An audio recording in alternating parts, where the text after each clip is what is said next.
Comentário do William Hendrickson de João, a partir do capítulo 14. Uma leitura sem comentário, porque aqui já é um comentário. Então não há comentário do comentário, é só leitura mesmo do comentário para ver a visão do Hendrickson, né? Qual que é a interpretação dele acerca de João. Então, capítulo 14, observações preliminares sobre os capítulos 14 e 17. 14 ao 17. Estes capítulos contêm os discursos da ceia e a oração sacerdotal. Existe uma estreita conexão entre o capítulo 13 e o capítulo 14.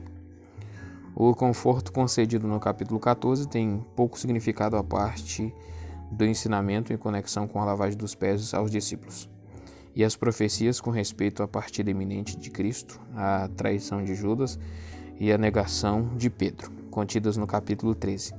Sem qualquer fórmula introdutória, como por exemplo Jesus disse, o Senhor é imediatamente apresentado como estando ainda na companhia dos discípulos, dirigindo-lhes a palavra e preparando-os para os acontecimentos que estavam à frente. Não surpreende, pois, que alguns tenham falado de uma divisão de capítulo pouco feliz. Nós, porém, discordamos. Também teríamos feito a divisão entre os capítulos 13 e 14, exatamente onde se encontra, com uma estreita relação entre os capítulos 13 e 14, já foi mostrada, possamos agora a indicar também as diferenças. 3. Primeiro, o capítulo 13 terminou com a palavra de Jesus dirigida a Pedro, a ele só. O capítulo 14 começa com palavras que são dirigidas ao grupo todo. Em 13:38, Jesus diz você. Em 14:1, vocês.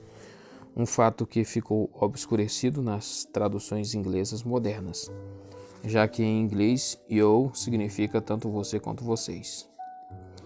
2. O capítulo 13 no caso de you, né? You é você ou vocês. Capítulo 13 contém uma narrativa e um diálogo.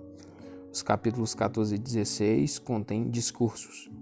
Isso fica imediatamente evidente a partir do fato de que, enquanto nos 38 versículos do capítulo 13 Jesus é interrompido não menos que 6 vezes, nos 99 versículos dos capítulos 14 e 16, ele é interrompido apenas 4 vezes. 3. A temática do capítulo 13 é de natureza variada. Ao contrário, os capítulos 14, 15, 16 e 17 têm cada um tema central. Conquanto seja verdade que esses discursos dos capítulos 14, 15 e 16 se encontram na forma de diálogo, mais do que de discursos formais, e embora à primeira vista os pensamentos pareçam sobrepor-se, e de fato fazem até certo ponto, de modo que até mesmo já houve quem falasse de confusão divina, seja lá o que isso possa ser. Mesmo assim, em um estudo mais detalhado, fica claro que uma conexão orgânica e lógica percorre todos estes 3 capítulos. A nota predominante do capítulo 14 é de conforto. Que o coração de vocês não fique mais perturbado. A do capítulo 15 é de admoestação. Permaneçam em mim, amem uns aos outros, também testemunhem. E a do capítulo 16 de profecia, eles os expulsarão das sinagogas. Enquanto o capítulo 17 contém a oração sacerdotal, famosa por sua simplicidade e ternura. 14 do 1 ao 17. Primeiro, que seu coração não fique mais perturbado. Preferimos essa tradução porque ela reproduz tanto o sentido quanto a cadência do original. Primeiro, o sentido do pensamento não comecem a ficar perturbados. Não parem de sentir-se perturbados. Ou não se perturbem mais. E segundo, a cadência. No original, a linha tem um fluxo rítmico, uma ternura consoladora e calmante que pode ser reproduzida em inglês pela ênfase das palavras e sílabas que foram impressas em itálico. Let not your ears any longer the troubled. Note que Jesus não está meramente dizendo aos seus discípulos que eles não devem mais ficar tristes. Ele os exorta a não mais se perturbarem, a não se sentirem tumultuados, agitados, em um estado de perplexidade e confusão. O verbo usado é tarasesto, terceira pessoa do singular do imperativo presente passivo de tarasso. Veja também sobre 5-7, etc. O original traz seu coração, onde o idioma inglês prefere seus corações. O coração é aqui o eixo em torno do qual giram os sentimentos e a fé, bem como a mola mestra das palavras e ações, como é evidente a partir de passagens como 16:6-22, Mateus 12:34, Romanos 10:10. João raramente usa o termo, só em 13:2, 14:1, 16:6 e em 12:40, que, entretanto, é uma situação de Isaías 6:10. Os discípulos tinham um coração cheio de emoções confusas. Eles estavam tristes por causa da sombria expectativa da partida de Cristo, envergonhados pela demonstração que deram de egoísmo e orgulho, perplexos pela previsão de que um dentre eles trairia o Mestre, que outro negaria e que todos acabariam por cair em uma cilada por causa dele. E por fim eles estavam oscilando na fé e provavelmente pensando: como é possível que alguém que está para ser traído seja o Messias? No entanto, ao mesmo tempo, eles amam o Mestre. Eles esperam contra a esperança. Tudo isso é evidenciado pelas palavras: que seu coração não mais fique perturbado. A exortação é baseada no amor de caráter mais terno e generoso, pois quando Jesus pronunciou estas palavras, ele próprio estava perturbado no espírito, 3:21, e comparar também com Mateus 26:38, Lucas 22:28 e 44. O pastor agonizante, encarando a cruz, conforta os outros. Ele consola exatamente os homens que tinham demonstrado seu egoísmo e que estavam para ofendê-lo. Poderá existir um pastor mais amoroso, ou pelo menos com metade de sua ternura e doçura? Além do mais, o que Jesus está apressando não é meramente um desejo piedoso, como o ânimo que tentamos oferecer, mas frequentemente vazio. Não se preocupe, tudo vai ficar bem. Quando Jesus diz que seu coração não mais fique perturbado, ele substancia isso com um fundamento sólido. Veja a síntese no final do capítulo. Quanto a isso, há uma interessante semelhança superficial entre o cristianismo e o epicurismo. O último enfatiza a necessidade de permanecer calmo e imperturbável em todas as circunstâncias da vida. Na verdade, essa escola até mesmo usou o termo que deriva da mesma raiz que o verbo que Jesus empregou aqui em 14:1-27.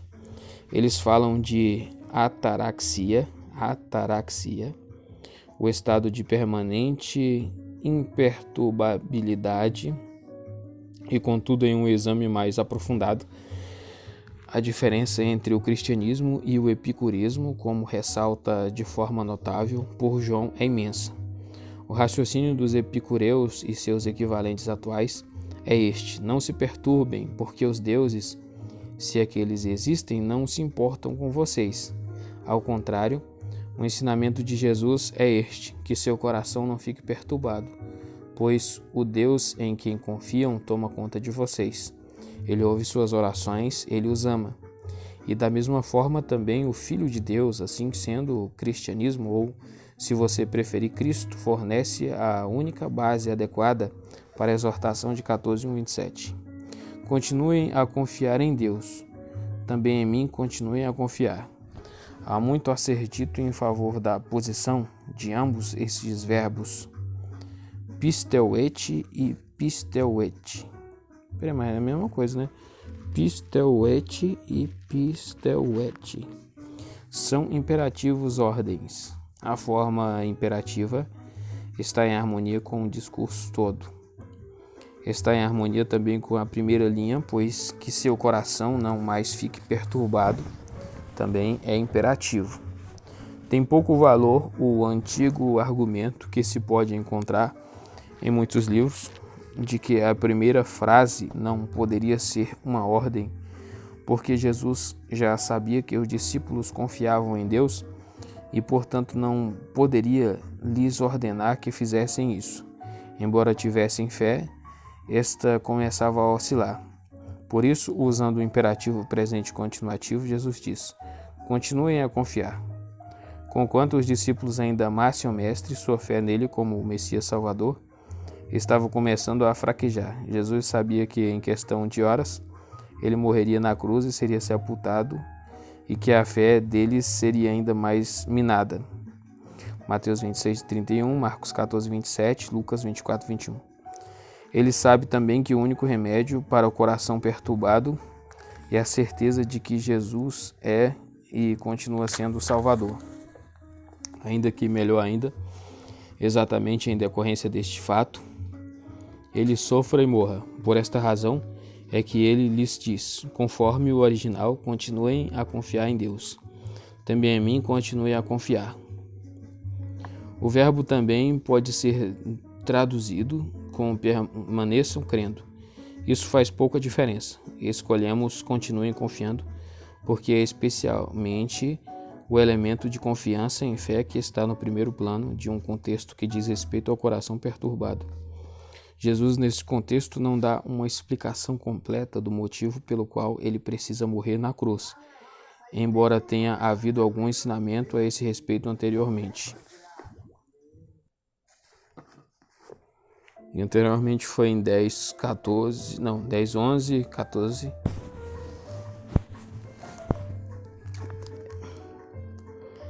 Marcos 10:45. Tampouco uma explicação completa era ainda possível. 16:12. Ele exige permanência da confiança ou fé em Deus e nele mesmo, a despeito do aumento dos mistérios. Jesus pede que seus discípulos continuem descansando em Deus com todo o ser, de modo que o coração, a alma, a mente e as forças deles continuem centradas na fonte de sua salvação, o alvo de sua existência. Para o verbo, veja também sobre 1:8, etc. A implicação óbvia é que Jesus, ele próprio, é Deus. Isso é revelado maravilhosamente por meio de uma inversão de palavras na segunda exortação, de modo que as expressões em Deus e também em mim são colocadas diretamente uma ao lado da outra. 2. Na casa de meu pai há muitas moradas. Além do que já foi dito em outros pontos sobre esta passagem, veja a página 71, o seguinte deve ser suficiente. De acordo com o contexto, Jesus estava confortando os discípulos que se aterrorizavam diante da ideia de separação. Ora, é neste sentido que o Senhor lhes assegura que sua ida para a casa do Pai tinha como objetivo uma reunião e não uma separação permanente. No lugar para onde ele estava indo, havia lugar para eles também. Na verdade, justamente o fato de ele ir embora, pense em sua morte na cruz e sua ascensão, que lhe permitia enviar o Espírito Santo. Tornaria essa reunião possível, de modo que o que podia parecer uma calamidade era, na realidade, uma bênção. Sem a morte de Cristo e da obra do Espírito Santo, não haveria lugar para os discípulos nos céus. A casa do Pai está nos céus. Salmos 33, 13-14, Isaías 63, 15. É uma casa com muitos aposentos. Nela há moradas completas, moradas permanentes, habitações ou mansões para todos os filhos de Deus. A casa do Pai não se parece com a habitação coletiva em que cada família ocupa um quarto. Ao contrário, é mais como um belíssimo prédio de apartamentos, com muitíssimos apartamentos espaçosos e mobiliados, e não haverá nenhum aglomerado de gente. Dentro da casa há muitas mansões, há muitas moradas no céu. Para mim e para vocês também é a única ideia transmitida aqui. A ideia de variedade e graus de glória. embora verdadeira em si mesma, é estranha ao presente contexto. Se não fosse assim, eu lhes teria dito, pois vou preparar um lugar para vocês. Essa tradução que retém a conjunção pois em pois vou, produz um excelente significado. Se na casa de meu pai não houvesse lugar suficiente para todos os filhos de Deus, eu certamente saberia disso e lhes teria dito, pois por meio de minha humilhação e exaltação eu lhes preparo um lugar. Essa é a minha missão. Sem minha morte não haveria lugar para vocês. Sem minha ascensão e o envio do Espírito Santo, vocês não estariam em condições de ir para esse lugar. 3. E quando eu for preparar um lugar para vocês, virei novamente e levarei para ficarem face a face comigo, para que onde eu estou, vocês também estejam. A nova vinda de Jesus fala neste versículo é contrapartida de sua ida, Atos 1, 9 e 11. Este fato explica seu caráter, portanto, com toda a probabilidade, ele se refere à segunda vinda e seu propósito é permitir a Cristo receber seus discípulos em sua presença amorosa para que vivam com ele para sempre. Observe que, em vez de dizer o que se poderia esperar que ele dissesse, isto é, e quando eu for e preparar-lhes lugar, voltarei novamente e os levarei para este lugar, Jesus diz algo mais consolador: os levarei para mim mesmo.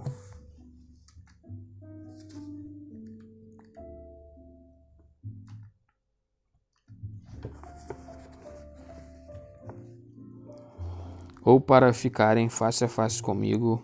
Para o significado de prós, veja sobre o amor de Cristo pelos seus é tão maravilhoso que ele não fica satisfeito com a simples ideia de meramente levá-los para os céus.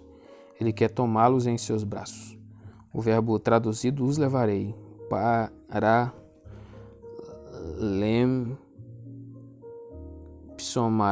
lempsomai, ideia raiz tomar conta em lugar de outro.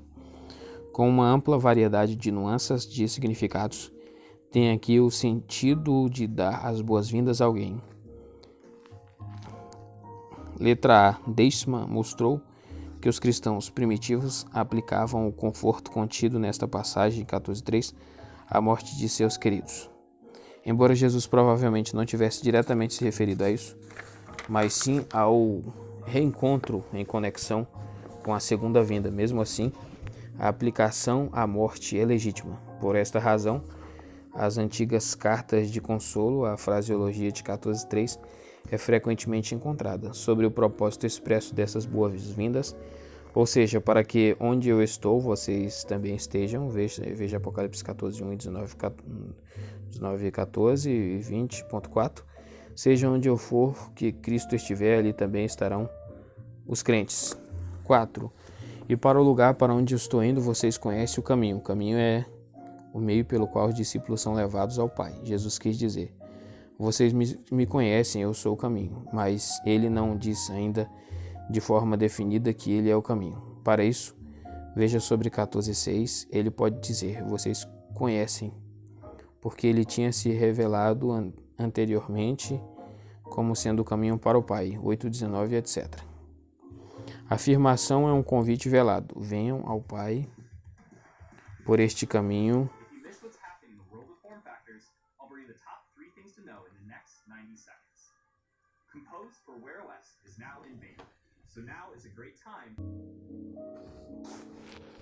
Venham ao Pai por este caminho até este momento. 14:1, 2, 3. Jesus tinha falado sobre o que ia fazer para seus discípulos: preparar-lhes um lugar e voltar para recebê-los para si mesmo. Eles não devem pensar, entretanto, que eles não têm nada a fazer. Eles devem ir para casa, onde o lugar está preparado para eles. Salmos 84:7, Hebreus 11, do 13 ao 16. 5. Tomé lhes disse: Senhor, não sabemos para onde estás indo. Como podemos saber o caminho? Ao dizer isso, Tomé provavelmente pode ser considerado o porta-voz do grupo, aquele que de fato disse o que a maioria estava pensando. Quanto ao seu caráter, veja sobre 11:16. Sua objeção, embora envolvendo um elemento de fraqueza e pecaminosidade, como sempre ocorre uma lentidão em entender em razão de não ter prestado suficiente atenção, mesmo assim, também revela sua devoção ao Mestre. Ele não pode tolerar o pensamento de Jesus estar partindo. É por essa razão que ele faz seu protesto. Observe como Da Vinci, na última ceia, com muito tato, coloca o dedicado e desatento Tomé muito próximo de Jesus. Na mesa da ceia, ele é retratado pelo artista como um tipo muito emotivo, com seu dedo levantado à altura da face de Jesus, enquanto diz: certamente não sou eu, mas não é, Senhor. Assim, na passagem em questão, Tomé quis dizer: como se pode esperar que conheçamos o caminho quando nós nem ao menos sabemos o destino? Ele cometeu 2 erros. Letra A. Ele pode ter pensado que Jesus estivesse se referindo à sua partida pela morte, ou ainda pode ter julgado que o Mestre estava partindo para outro lugar na terra. No último caso, o caminho seria uma estrada comum e seu erro seria semelhante ao dos judeus em 7:35, veja sobre essa passagem. Letra B. Ele imaginou que o Senhor estava falando sobre o caminho que ele estava para tomar, enquanto Jesus estava na realidade referindo-se ao caminho que os discípulos teriam de tomar para alcançar seu destino, como é evidente em 14:6b. No entanto, a objeção levantada por Tomé contém um elemento de verdade. Aquele que não conhece o destino não sabe o caminho. Veja o versículo 7 para a distinção quanto ao significado entre os 2 verbos comuns para conhecer. 6. Jesus lhe disse: eu sou o caminho, a verdade e a vida. Esse é outro dos 7 grandes eu sou do Evangelho de João. Para os outros, veja sobre 6:48, etc. No predicado, cada uma das palavras caminho, verdade e vida é presidida pelo artigo definido. Eu sou o caminho. Jesus não mostra simplesmente o caminho, e ele mesmo é o caminho. É verdade que ele ensina o caminho. Marcos 12:14, Lucas 20:21. Nos guia no caminho. Lucas 1:79, nos consagrou um novo e vivo caminho. Hebreus 7:20.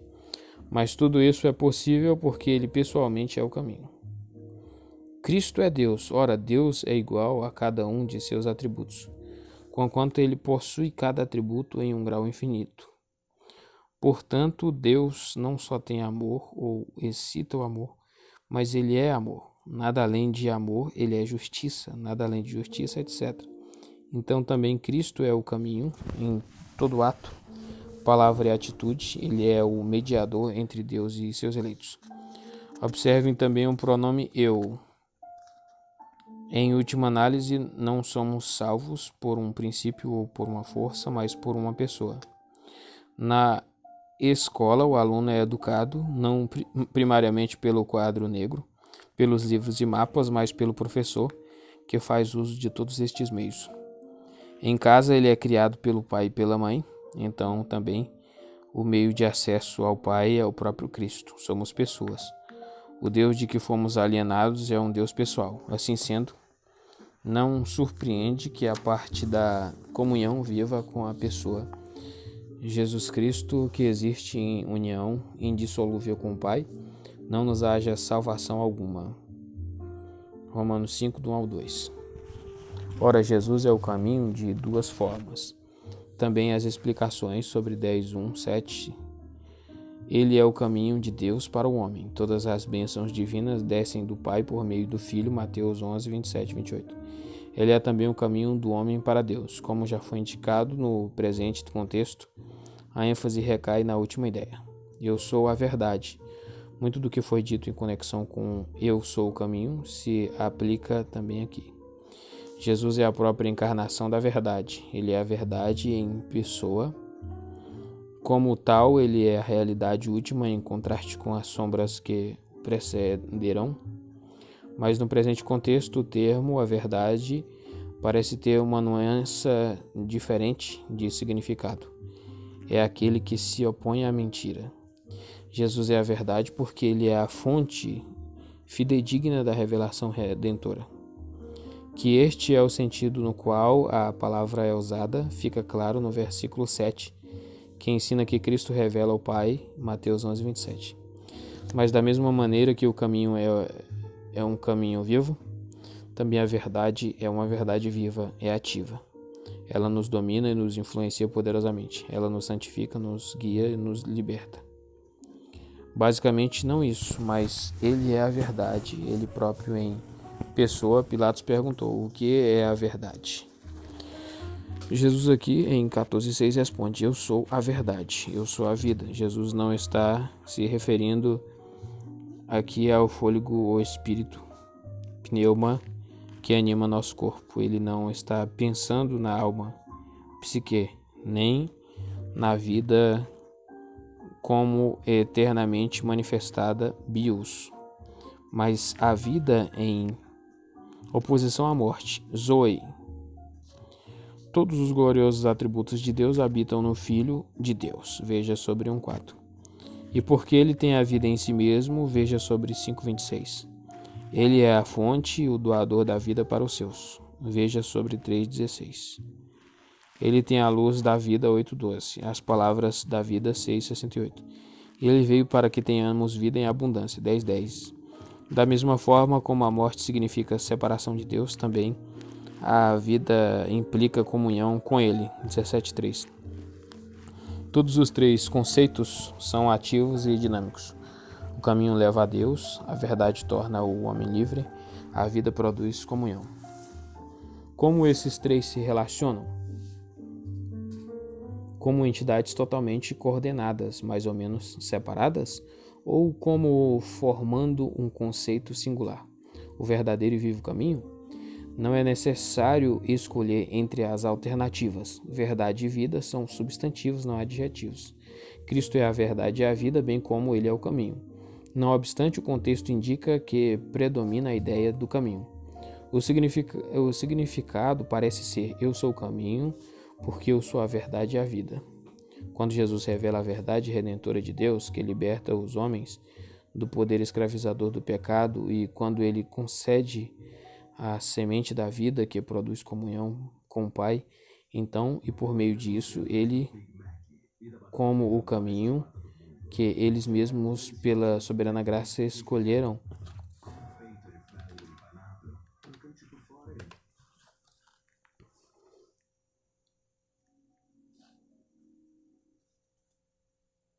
quando Jesus revela a verdade redentora de Deus que liberta os homens do poder escravizador do pecado, e quando ele concede a semente da vida que produz a comunhão com o Pai, então, e por meio disso, ele, como o caminho que eles mesmos, pela soberana graça, escolheram, os leva para o Pai. Então Jesus continua: ninguém vem ao Pai senão por mim.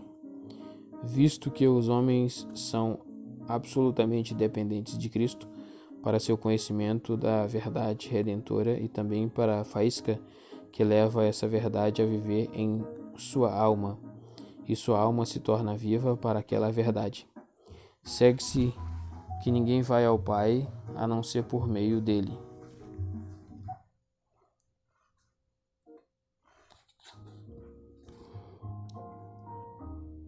Sem Cristo não pode haver nenhuma verdade redentora, nenhuma vida eterna, portanto, nenhum caminho para o Pai. Atos 4:12.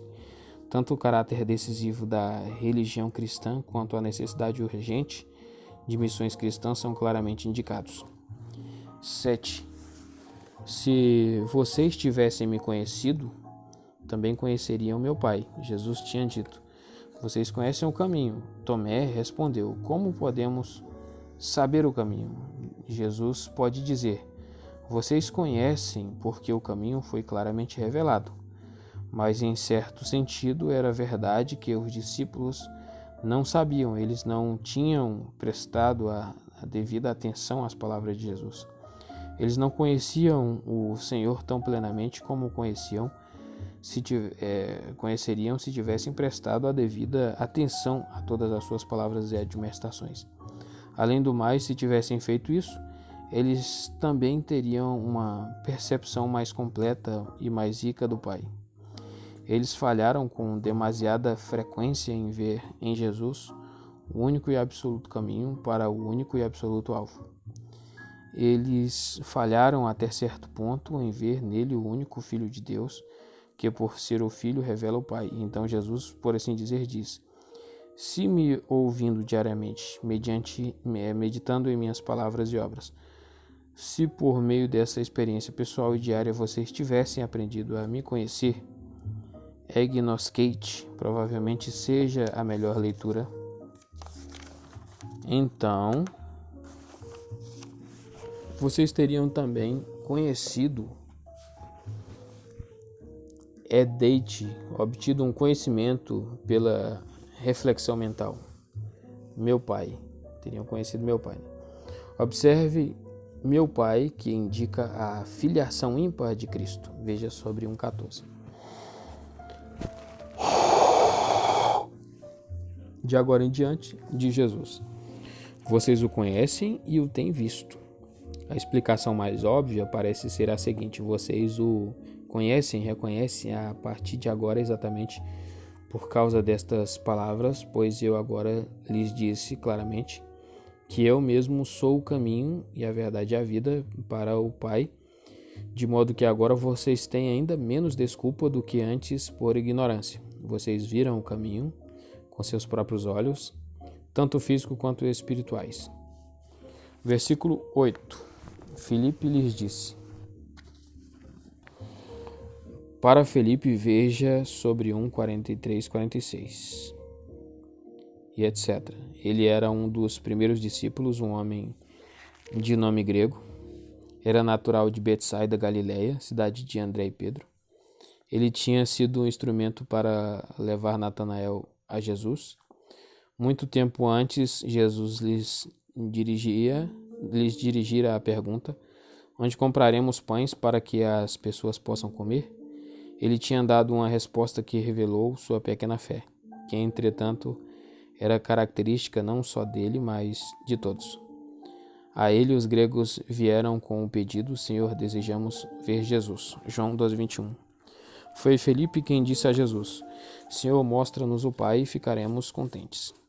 Com seus olhos físicos, Felipe, provavelmente representando os outros, observe, mostra-nos. Evidentemente, almejava ver o Pai, não certamente porque ele negasse a espiritualidade de Deus e sua invisibilidade essencial, mas estava pedindo uma teofania, uma manifestação da glória do Pai, como a que fora dada a Moisés e aos outros crentes da antiga dispensação. Êxodos 24, 9-11. Ao que parece, ele não tinha consciência de que um privilégio muito maior do que Moisés gozara enquanto na terra lhe fora dado para Senhor, veja sobre 1:38 e 12:21. 9. Jesus lhe disse: por que tanto tempo estive com vocês e você não aprendeu a me reconhecer, Felipe? Felipe tinha fracassado em ouvir cuidadosamente as palavras ditas a Tomé, de que o Pai se tornara manifesto no Filho. Além do mais, não tinha o Mestre revelado essa verdade repetidas vezes desde o início do seu ministério? Desde seu primeiro aparecimento público, mais de 3 anos tinham se passado por tanto tempo. Pode-se muito bem perguntar: houve alguma verdade que Jesus enfatizou mais repetidamente que esta, a saber de que ele, o mediador enviado por Deus, tinha vindo falar as palavras e realizar as obras de Deus, de modo que nestas palavras e obras ele estava revelando o Pai e que essa manifestação do Pai nele como mediador repousava na revelação eterna intratrinitariana entre o Pai e ele mesmo, o Filho unigênito? Veja as seguintes passagens, 1:18 e etc. Certamente que Filipe e outros tinham ouvido esse ensinamento. Por isso Jesus lhes dá uma reprimenda amorosa, dizendo... aqui ele põe certinho aqui as seguintes passagens, né? 1:18, 3:33, 5:17, 6:29, 7:29, 8:16...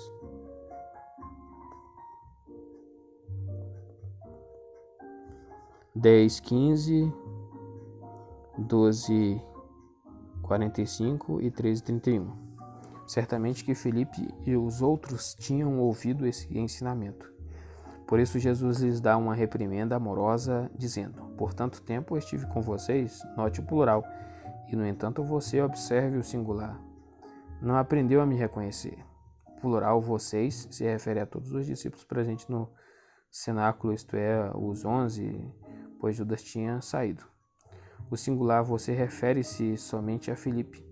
Observe também o verbo sobre o qual ver a nota 313 e a referência ali indicada. O tipo de reconhecimento que Jesus tem em mente é de caráter espiritual. Ele significa ver o Pai pela fé no Filho, pois Jesus continua: aquele que me tem visto o Pai. Como você pode dizer, mostra-nos o Pai? À luz do profuso ensinamento no Senhor sobre este tema, veja sobre o verso 9, a observação, como você pode dizer, mostra-nos o Pai, dispensa maiores comentários. Os três perfeitos, Egnocas, Euracus, Euraque, respectivamente, você não tem aprendido a reconhecer aquele que tem visto. Ele tem visto, mostram que uma vez que esse conhecimento espiritual ou visão tenham sido obtido, ele produz resultados permanentes. A passagem inteira indica ser impossível revelação redentora à parte de Cristo. No Filho temos a revelação final de Deus, da mesma forma como é verdade que quem viu o Filho viu o Pai, também é verdade que quem não viu o Filho não viu o Pai. O que faltava aos discípulos, entretanto, não era fé genuína como tal, mas fé genuína na medida plena. Eles tinham visto, mas em razão de sua própria pecaminosidade, não tinham visto com bastante clareza. Portanto, Jesus continua dirigindo-se primeiro só a Filipe. Versículo 10. Você não crê que eu estou no Pai e o Pai está em mim? Essa passagem mostra que todo conhecimento com respeito aos fatos da redenção é baseado na fé cristã genuína. Assim obtemos uma base sólida para uma epistemologia cristã. A razão não pode penetrar estes mistérios. O monoteísmo judaico se recusa a aceitar a possibilidade de a essência divina poder desdobrar-se em mais de uma pessoa divina. Somente a fé cristã faz. A expressão eu estou no Pai e o Pai está em mim só faz sentido somente se o Pai e o Filho são um em essência, ou seja, em todos os atributos divinos. O Pai e o Filho, também o Espírito mencionado em 14:16, não existem separados como acontece com as individualidades, mas um por meio do outro como momentos em uma vida divina autoconsciente. Os judeus não cometeram o erro de pensar que quando Jesus fez afirmações deste teor, ele meramente se referia à unidade moral ou harmonia ética. Eles claramente entenderam que nada menos que igualdade essencial com Deus estava subentendido. No entanto, a trindade ontológica é refletida na economia. As palavras que eu lhe digo, observe a mudança do singular para o plural aqui. Não as digo por mim mesmo, mas o Pai que habita em mim está realizando suas obras. Sempre que Jesus fala, o Pai age por meio de seu discurso. Toda palavra de Jesus é uma obra do Pai. Isso, entretanto, não quer dizer que o Pai está agindo como um vetríloco que fala por meio de sua marionete. Ao contrário, o Filho fala o pensamento do Pai, porque este é também seu próprio pensamento. É neste sentido que quando o Filho fala, os atos redentores do Pai estão se realizando. Entretanto, as obras do Pai não estão limitadas às palavras do Filho. Elas também incluem seus milagres ou sinais. Estes servem para confirmar a fé, fortalecê-la, para ajudar e torná-la mais forte. Por isso Jesus diz, versículo 11, creia em mim, que eu estou no Pai e o Pai em mim, mas se não estão, creiam em mim por causa das próprias obras. Os discípulos estavam vacilando na fé, 14.1, uma fé que nunca tinha sido forte, mas não importa quanta fé esteja presente em seu coração, ela deve ser mantida ali e fortalecida, especialmente agora com o Mestre já partindo. É por essa razão que Jesus novamente exorta seus discípulos a crerem, ou como podemos também traduzir o original, continuarem crendo que ele está no Pai e o Pai nele. Veja sobre versículo 10. Eles são exortados a crerem em Jesus por sua palavra. Esse é o mais elevado tipo de fé que pode haver, mas se isso lhes fosse difícil, que então crescem, ao menos por causa das próprias obras. Estas obras têm valor comprobatório. Sobre isso, veja 9:31 e etc. Versículo 12. Muito solenemente lhes asseguro que aquele que crê em mim, as obras que eu faço ele também fará, e as obras maiores que essas ele fará, porque estou indo para o Pai. Para as palavras de introdução solene, veja sobre 1:51. Os discípulos não precisavam temer que a ausência física de Cristo fosse significar a perda de poder para a realização de milagres. Dos céus, Jesus continuará suprindo-lhes esse poder. Uma promessa gloriosa é dada aqui a quem continuar crendo nele. Veja sobre 1:8, 3:16, 8:30 ao 31 para o significado do verbo pisteuo e seu particípio presente seguido de eis. Uma pessoa assim fará as obras que Jesus está fazendo, e isso não apesar do fato de que ele está indo para o Pai, mas justamente por causa disso. De fato, justamente a partir da beneficiará os discípulos do Senhor. Como isso pode ser verdade é explicado em 14:16. Como resultado de sua partida, os discípulos realizarão não só as obras que Jesus estava realizando durante todo o tempo, milagres no reino físico, mas outras obras maiores que estas, ou seja, milagres no reino espiritual. Veja sobre 5:20 e 21. As obras de Cristo tinham consistido em grande parte de milagres no reino físico,